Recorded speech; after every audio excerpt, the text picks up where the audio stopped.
خداوند بخشنده مهربان، سلام عرض کنم خدمت شما عزیزان دلم. امیدوارم حالتون خوب باشه، از زندگی زیباتون هم لذت ببرید اگر بتونید.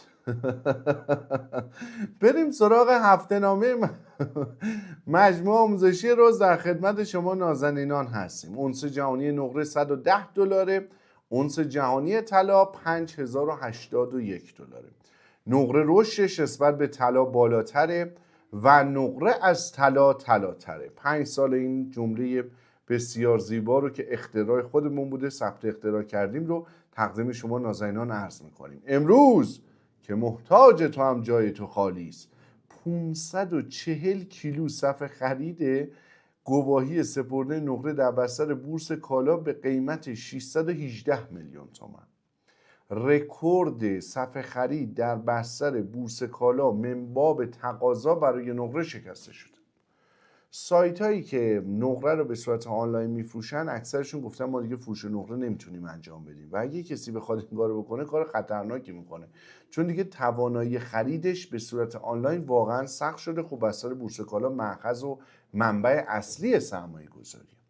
بنابراین صندوق‌های نقره با حباب بسیار بالا بسته شدن. امیدنامه رو دارن تغییر میدن. بنده حدس میزنم، گمان میکنم که اینها در پی این هستن که در کنار نقره بخوان اجازه سرمایه گذاری رو طلا هم داشته باشن، چون خدمت شما خیلی قبل‌تر از این، مثلا قبل از اینکه اینا پذیرنویسی بشن صحبتشون شد، عرض کردم که آقا میزان عرضه نقره، یا خانم جان، میزان عرضه نقره در بستر بورس کالا اینقدر نیست. شما این تقاضا، این مبلغ، این عدد رقمی که اینا دارن جمع میکنن، این اینقدر نیست تو بستر بورس کالا و احتمال اینکه نقره بخواد حباب بگیره وجود داره. اما امروز این لحظه، این ثانیه، امروز سه‌شنبه است، سه‌شنبه 7 بهمن 1404 ساعت 12:45. متاسفانه دلار 150,000 تومان قیمت دارن میدن. اونس نقره $110، یعنی هر یک گرم نقره 530 میلیون تومان شمشش 10% گرونتر 583 تومان باید معامله بشه. 618 حباب داره، حباب 6% داره، به خاطر تقاضای بیشتر از عرضه هستش. اما قضیه در خصوص طلا متفاوته. گواهی سپرده طلا عیار 995 23 میلیون و 575 هزار تومان داره تقریبا معامله میشه. طلا $50,080. هر گرم طلای بذارید دقیقشو بزنم 995 باید 24,400 باشه، 23,500. یعنی چی؟ یعنی طلا تقریبا 900,000 تومان حباب منفی داره که اگر بنده بخوام درصدی خدمت شما عرض بکنم بین 4 تا 5%.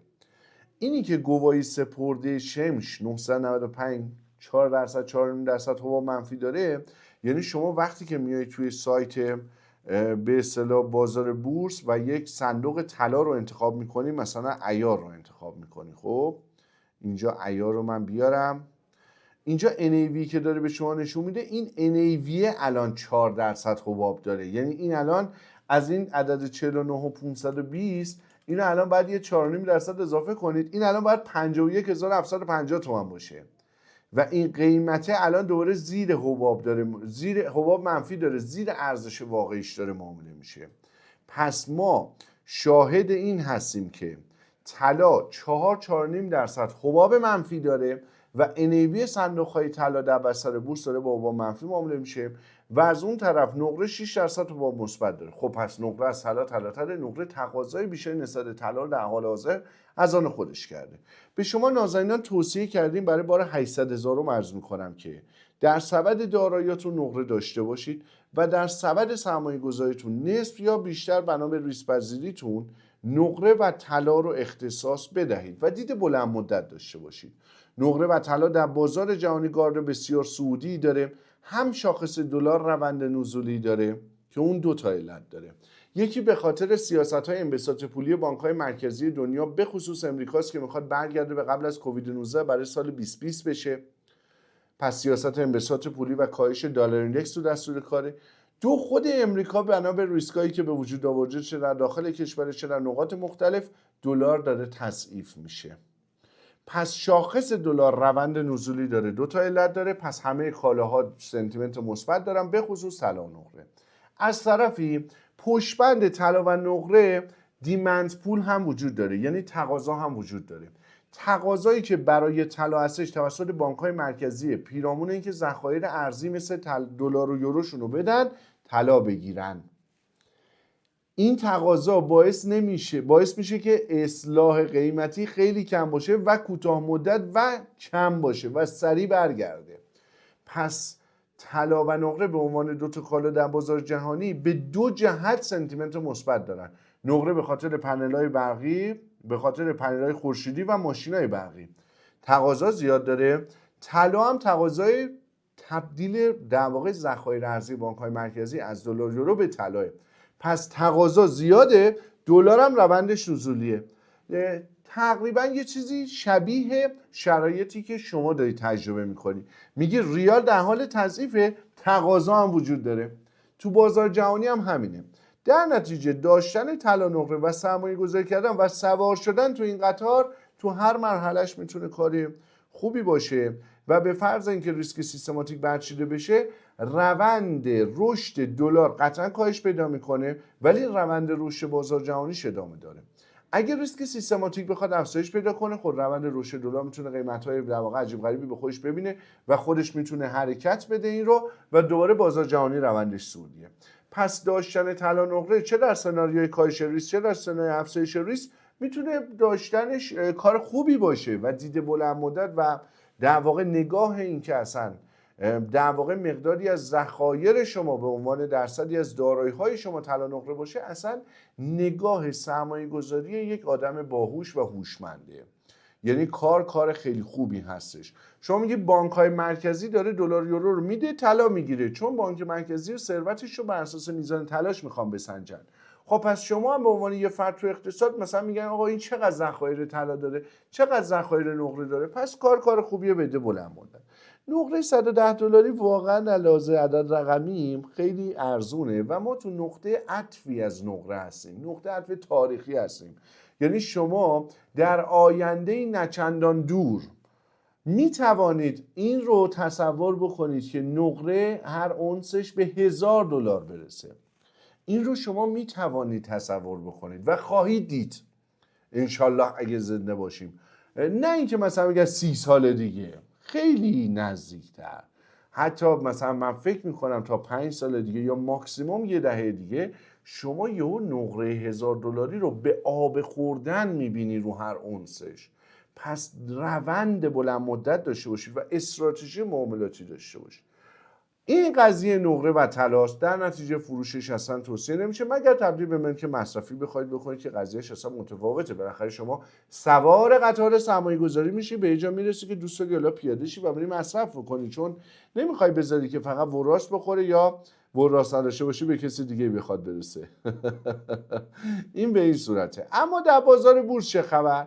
ما بازار خوبی نداشتیم. از ابتدای هفته جاری تا به امروز بازار بدی بوده. اصلاح قیمتی تقریبا میتونیم بگیم 10 تا 15% رو عمده نمادهای بازار تجربه کردن. علت اصلی اصلاح بازار سرمایه فقط به خاطر ریسک گریزی هستش و افزایش ریسک سیستماتیکه. ریسک سیستماتیک به صورت اتفاق رخ نداده، ولی بازار انتظار افزایش ریسک سیستماتیک داره. پر ریاکشن بازار صرفاً به خاطر ریسک سیستماتیکه. ریزش یا اصلاح بازاری که تا به اینجا تجربه شده همزمان و همسو با گزارشات 9 ماهه و فروش دی ماه بوده. اشتباه برداشت نکنید که بازار به خاطر گزارش 9 ماهه و فروش دی داره اصلاح میده به خاطر اینکه مثلا بعضی شرکت‌ها یا صنایع ضعیف بودن. نه، هیچ ارتباطی نداره، چون بازار یه دست داره اصلاح میده. یعنی شرکتی که جزء صنایع برتر بوده مثل روانکار، مثل اوره، مثل سیمان، اصلا دیگه صحبتی تو اینا نیست، مثل زراعتی‌ها تو 70-80% موارد اونو هم دارن اصلاح میدن، مثل هلدینگ‌های بزرگ پتروشیمی که اصلا یکی از گزینه‌هایی هستن که بده یک ساله قطعاً به احتمال 99% بازه بالاتر از طلا میتونن نصیب سرمایه گذاری کنن، اونو هم دارن اصلاح میدن.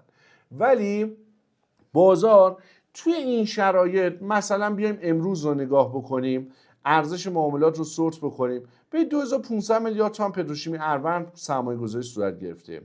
خب سهم داره اصلاح میده، روند معاملات نسبت به میانگین زیاد بشه میتونیم بگیم اصلاحش کند شده و اگر سایر ریسک سیستماتیک برچیده بشه روند صعودی میگیره.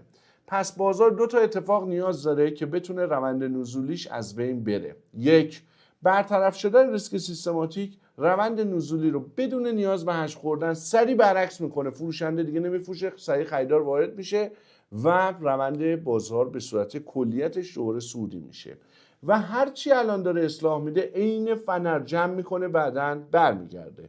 هر چقدر شدت اصلاح بازار شدیدتر باشه سرعت برگشتش هم شدیدتره و هر چقدر شدت اصلاحش کمتر باشه سرعت برگشتش یک مقداری بهتره ولی باز هم بالاست.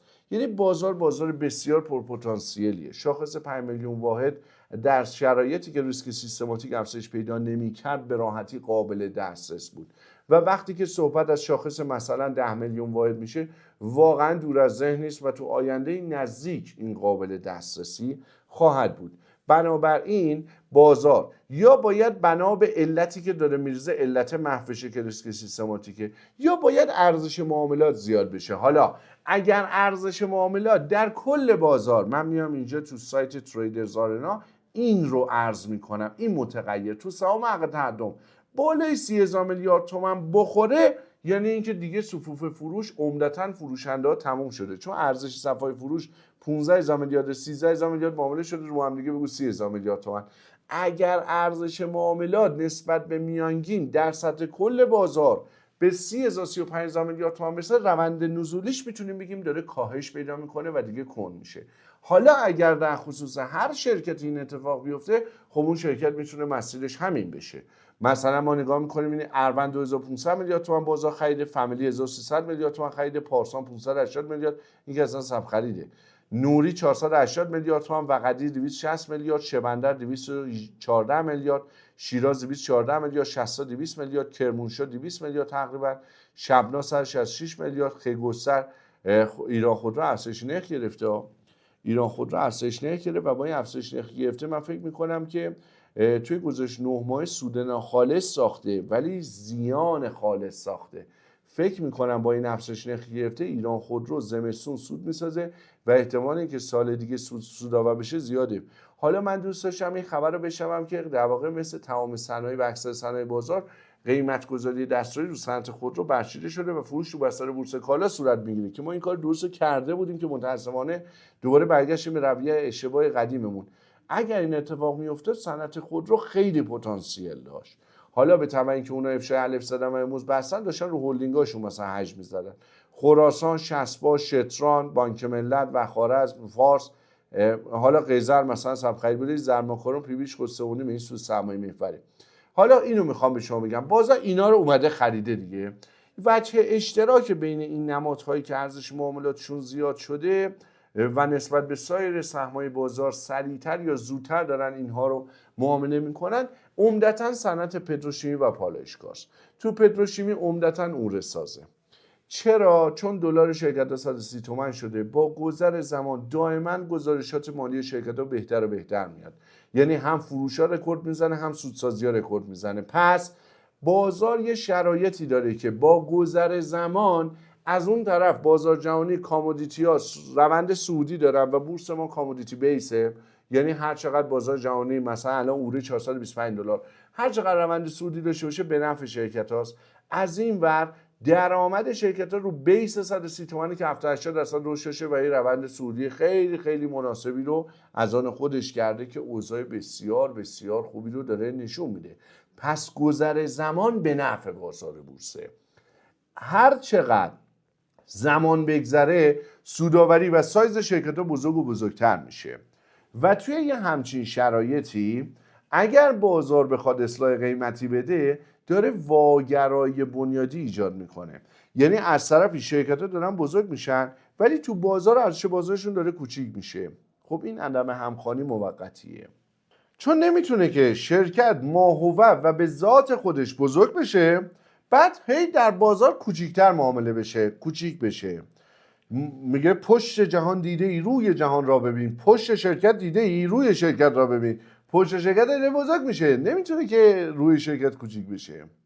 خب این خیلی اتفاق خوبیه. پس جنس بازار، خیلی هاتون کامنت گذاشته بودید که های مثل 99 شد. نه، جنس بازار اصلا مثل 99 نیست. جنسش یه جنسیه که وحشتناک پتانسیل رشد و بزرگ شدن شرکت‌ها و رشد سودسازی داریم ما، و از این ور یه سایه ریسک سیستماتیکه که روی این بازار وجود داره و اصلا علت داشتن استراتژی نصف طلا نقره صرفا به خاطر همینه یا درصدی بیشتر.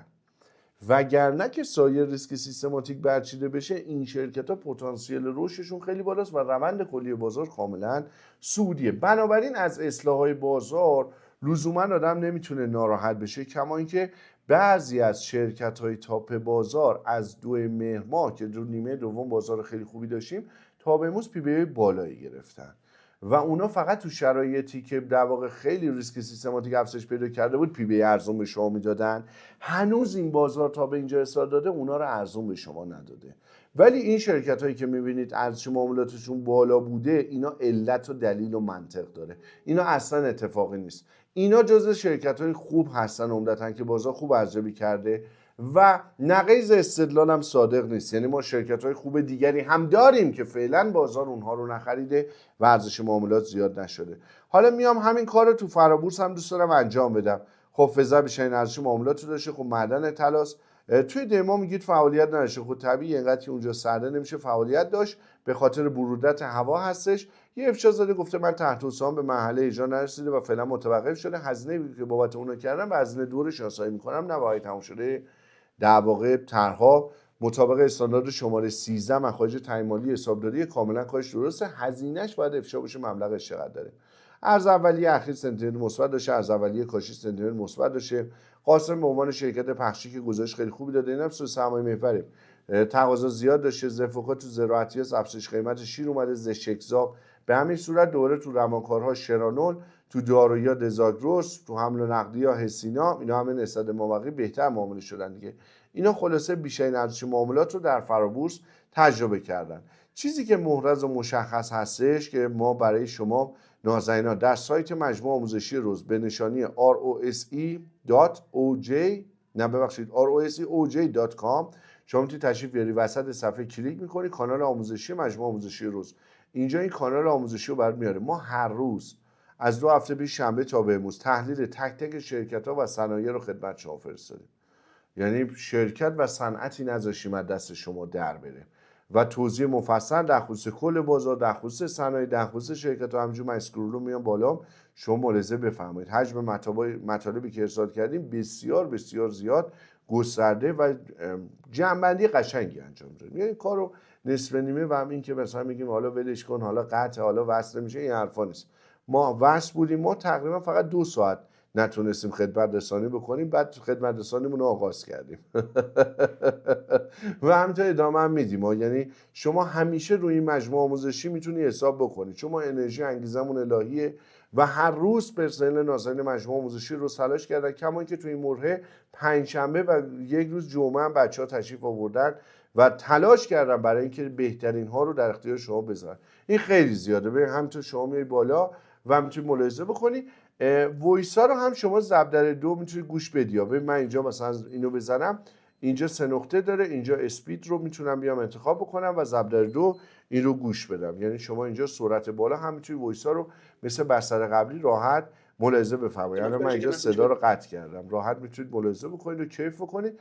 بستر آپارات مجموعه آموزشی روز رو ما در واقع مثل گذشته شدیدتر، یعنی تعداد پیام هایی که داریم ارسال میکنیم و مطالبی که ویدیوهای آموزشی که میذاریم حجمش رو زیاد کردیم، چون در حال حاضر شما فراغت بال دارید و میتونید در فرصت هایی که براتون به وجود اومده بهترین استفاده رو بکنید. یعنی اگر تمرکز داشته باشید و اگر تمرکزتون رو چیز درست باشه، راحت شما میتونید بیاید تو آپارات، اینجا سرچ بزنید مجموعه آموزشی روز، به این مجموعه آموزشی روز سرچ میزنم برای شما میاده، روش کلیک میکنید.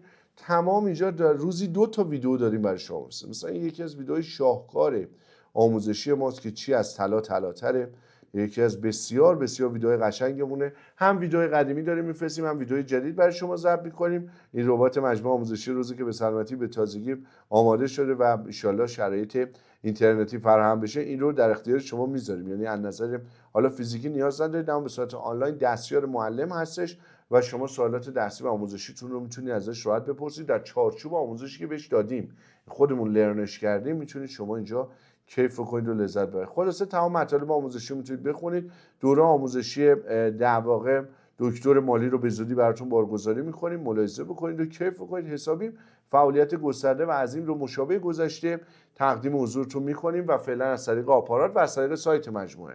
شما تو سایت مجموعه تک تک شرکت‌ها، صنایع و طلا نقره تحلیلش رو به روز هر روز می‌بینی. هر روز، فارغ از اینکه تعطیل نیست، هر روز آموزش، هر روز جنبندی، هر روز تکمیل مباحث آموزشی که در واقع دستت باشه و بازار و آموزش از دستت در نره. با یه تمرکز درست اگه دوره آموزشیتون رو بخونید و از این فرصت استفاده بکنید، فکر میکنم که دیگه آخرین فرصت هایی هستش که شما یه سری سهمان رو روی سری قیمت ها بتونید پیدا بکنید. یعنی کسی الان میتونه از شرایط استفاده بکنه که واقعا مسلط بشه ببینه چی کار داره میکنه. ما تو بحث تحلیلمون فروش صادراتی هم اضافه کردیم یعنی تو گیج هایی که ما تحلیل میکنیم نسبت فروش صادراتی اضافه کردیم. شما رو هر سهم میتونید ملاحظه بکنید سهم چقدر فروشش، چند درصد فروشش صادراتیه و وقتی بالای 70% باشه رسما شرکت صادرات محوره و به اصطلاح بهش میگن شرکت دلاریه. خب شرکت دلاری بیشترین تاثیر مثبت رو میگیره و زمان به نفعش. حالا ریالی هم همینطوره، مثلا لاستیک نمیتونی بگی خب صادرات نره پس به درد نمیخوره، نه اونا افزایش نرخ گرفتن و علت اینکه لاستیک رو تو بازار امروز خوب معامله میکنن همینه. زراعتی ها افزایش نرخ گرفتن، الان متأسفانه دوره شیر افزایش قیمتش اومده، خب این دوباره اثرش رو میذاره. همه 80-90% صنایع به همین صورت. خلاصه ما در پی پیشرفت و اضافه کردن متغیر به درد بخور نه به درد نخور. مثلا پی جی رو کلا حذف کردیم چون به دردتون نمیخوره. متغیرهای مالی به درد بخور هستیم. رصد بررسی بازار در قالب بصری خیلی شکل زیبا و قشنگ با سلیقه با نسبت‌های ارزش گذاریم و متغیرهای مهم تقدیمتون میکنیم. شما فقط کافی ازش منتظر فرصت باشید. یعنی دائم واچ لیست برای خودت داشته باشی. صنایع برتر چیه، شرکت‌های برتر هر صنعت چیه، پورتفولیویی که تنوع زیادی داشته باشه، هم تعداد سهام زیاد تو هر صنعت، هم تعداد سهام زیاد تو کل بازار و به نسبت اون به میزان یا بیشترش طلا نقره هم داشته باشی. مبلغی که ریسک پذیری داشته باشی، نوسان کوتاه مدت برات مهم نباشه، دیت هم یه ساله باشه. زیر پی به دی 5 شاهکار، پی به دی 4 معرکه است، اصلا شاهکار نیست دیگه، عالیه، پرفکته. حالا اگه نداد پی به ای زیر 5، اولویت سهم سود نقدی محور، اگه سود سرمایه محور درصد کمی از پورتفولیو، ولی بدونید سود سرمایه محور پی به ای زیر 3.5 و بازار جذاب میدونه، سود نقدی محور پی به ای زیر 4.5 و جذاب میدونه. پس سود نقدی محور زیر 4.5 میدونه، سود سرمایه محور 3.5 میدونه. سود سرمایه محور 4.5 بازار نمیخره. حواست بهش باش. خیلی باید شرکت تاپ باشه سود سرمایه محور بخرتش. فقط هم باید مشکل سود سرمایه محور باشه، یعنی تقسیم سود پایین باشه، وگرنه مشکلات دیگه داشته باشه برای بازار خیلی جذابیت نداره.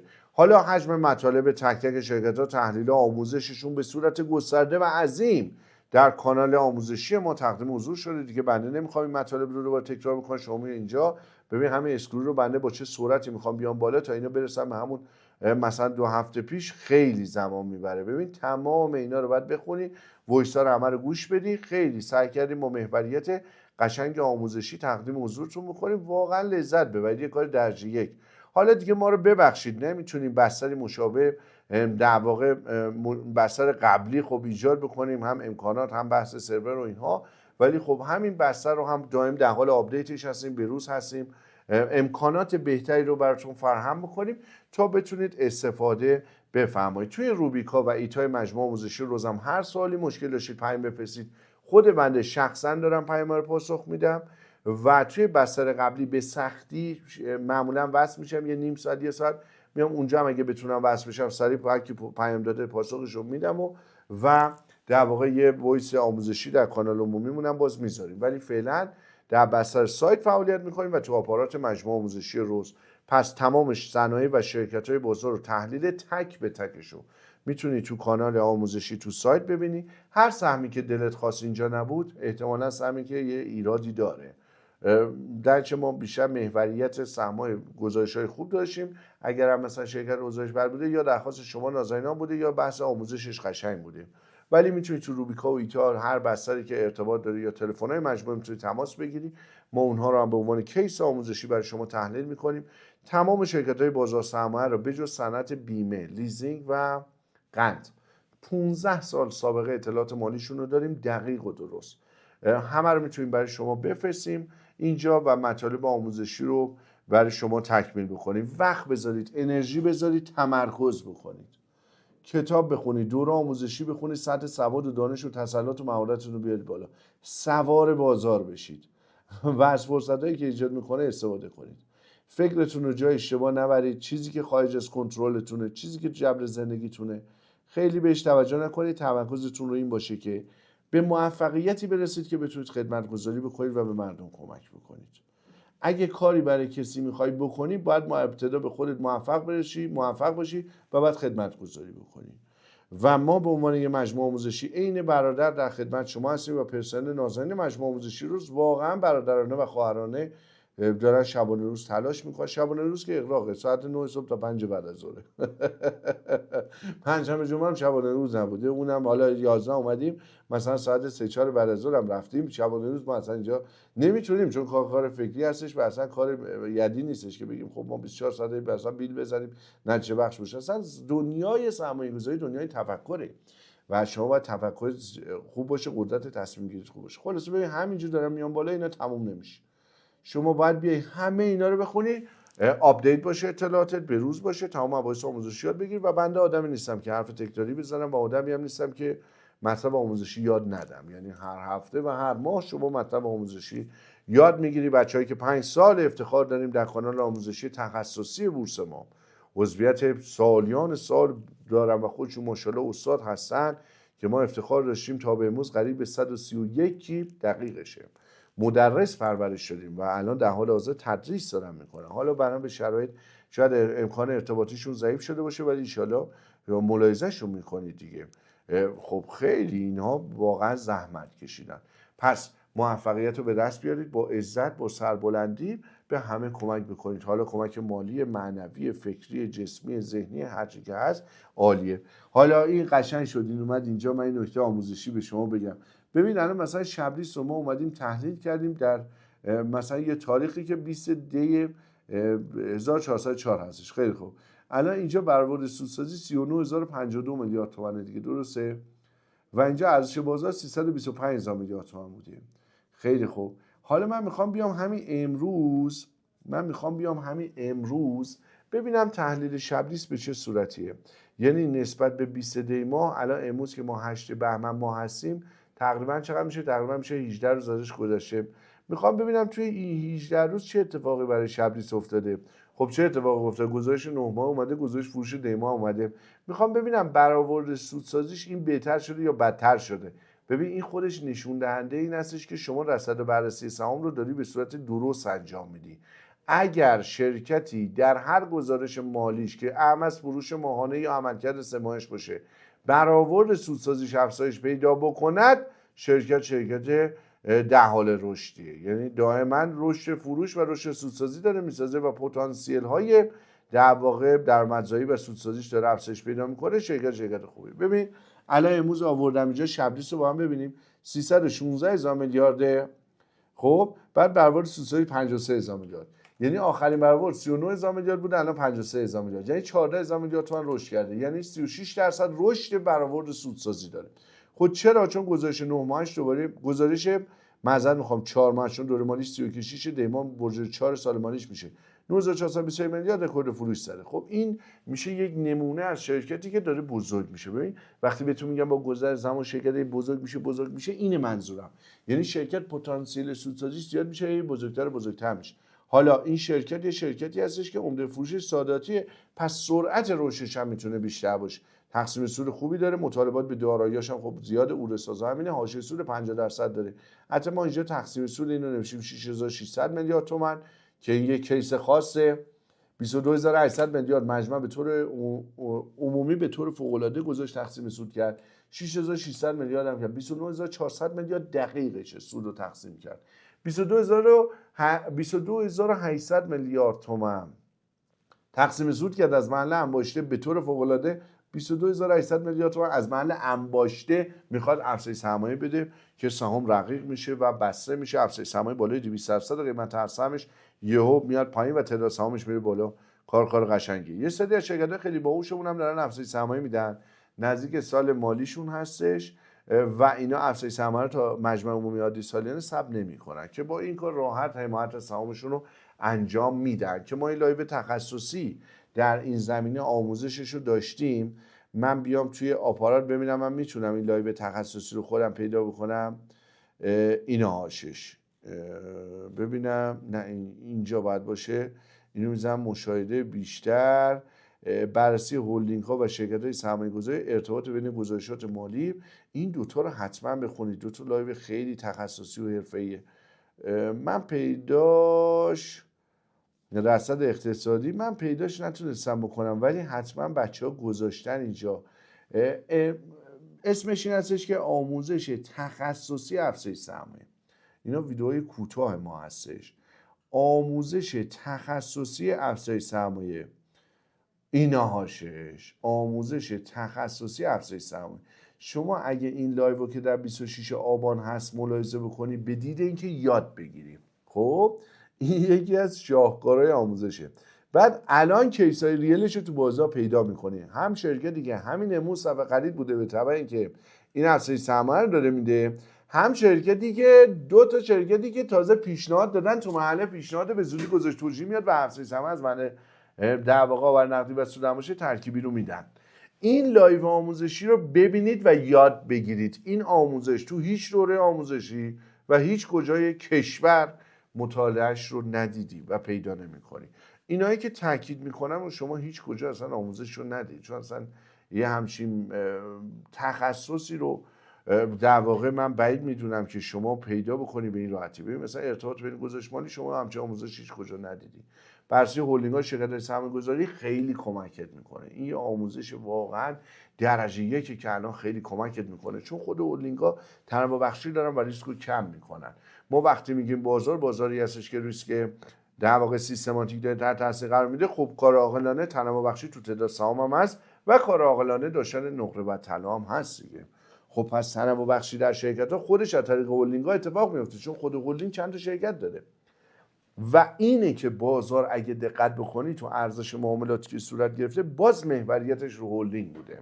مثلا تو سیمانیا میبینی یه دونه هولدینگ بیشترین ارزش معاملات امروز خورده، با اینکه سرمایه کوچیک صادرات محور درجه یک هست، ولی اونا هم امروز صف خرید بودن، ولی بازار هولدینگ رو ترجیح میده چون خودش پورتفولیوی سرمایه گذاری داره. من فکر نمی‌کنم ریسک سیستماتیک از آن شرکت‌های بورسی باشه و بازار فقط داره میترسه و ترسی هستش که در واقع منشأ خیلی منطقی نمیتونه داشته باشه. اما در خصوص بحث ریسک سیستماتیک قطعا وجود داره. یه اصطلاحی رو بنده چند وقت یه بار به شما عرض کردم که آقا در خصوص بحث این که آینده نمیشه پیش بینی کرد، من این نظرم این هستش که ما لبه پتکا میرسیم برمیگردیم. هنوز به لبه پتکا نرسیدی، در جریان باش. به لبه پتکا میرسی برمیگردی، پس میتونی فرصت ها رو با صبر، با صبوری، با حوصله منتظر باشی. یه سرمایه گذار اگه 4 تا تصمیم درست در سال بگیره کارش رو انجام بده. سرمایه گذاری دنیای هی بخر بفروش، هی در تکاپو در تلاش باش نیست. دنیای اینه که توی نقطه جذاب صبر نتیجهش رو ببینه. پس با یه استراتژی معاملاتی که آرامش داشته باشید و آسایش رو خرج آرامش نکنید. آسایش یعنی به شب دست آوردن. آسایش رو خرج آرامش نکنید، به فکر یادگیری مسلط شدن و حرفه‌ای شدن باشید و از این فرصت استفاده کنید. برنامه‌ریزی داشته باشید، آموزش ببینید، یه آدم باسواد بشید. دوره‌های آموزشی در وسط سایت آموزشی کاملا در دسترسه، در سایت مجموعه آموزشی روز. هر دوره آموزشی که خواستید میتونید راحت مطالعه بکنید و اینکه هر مشکلی، هر سوالی، هر مسئله‌ای داشتید، پرسنل نازنین این مجموعه هستن، در خدمت شما هستیم. شنبه تا چهارشنبه ساعت 9 تا ساعت 5 بعد از ظهر در خدمت شما عزیزان هستیم. خود بنده هم که 24 ساعته نه، من معمولا ساعت 10 شب میخوابم تا 3 صبح 4 صبح، بعد صبح زود بیدار میشم، عبادت میکنم، ورزش میکنم و برمیگردم میام سر کار که خدمت شما نازنینان باشم. آخر هفته هم که معمولا مطالعه میکنم و ورزش میکنم و به خانواده میرسم. حالا دیگه گیر نده بقیه‌اش رو چیکار میکنی. براتون بهترینا رو آرزو میکنم بنده هم مثل همه شما نازنینان در واقع همه رو درک میکنم. میدونم بنده رو خب اکثرتون میشناسید. بنده کسی هستم که آدمی هستم که میفهمم، یعنی سطح فهم و حداقل میتونم بگم پروردگار به من لطف داشته، خیلی چیزها رو خوب میفهمم، خوب درک میکنم. اما وظیفه یه برادر کوچک در کنار شما بودنه، با حفظ انرژی، با حفظ انگیزه، با حفظ کیفیت خدمات آموزشی. بنابراین کار ما بایستی به صورت درجه‌ای و با کیفیت تقدیم حضورتون بشه و اجازه نمیدیم که کیفیت در هر شرایطی بخواد افت بکنه. و به عنوان یکی از مراجع آموزشی حرفه‌ای در زمینه بازارسرمایه که یکی از بسترهای حرفه‌ای انتقال اطلاعات مفید در زمینه شناخت بازار، شناخت شرکت‌ها، شناخت صنایع رو انجام میدیم و انجام وظیفه میکنیم. تمام خدمات در حال حاضر به صورت رایگان. بهره مند بشید، عشق کنید و لذت ببرید. همیشه با خدا باشید، همیشه دانا باشید. با همت از سر عالم توان گذشت. براتون بهترین رو آرزو میکنم. مواظب خودتون باشید. از اینکه همیشه به یاد بنده و پرسنل نازنین هستید، از شما نازنینان سپاسگزارم. زبان قاصر از تمام پیام‌های پرمهر و محبتتون، از تمام هدایای بسیار زیباتون. عزیز دلمید، به امید دیدارتون.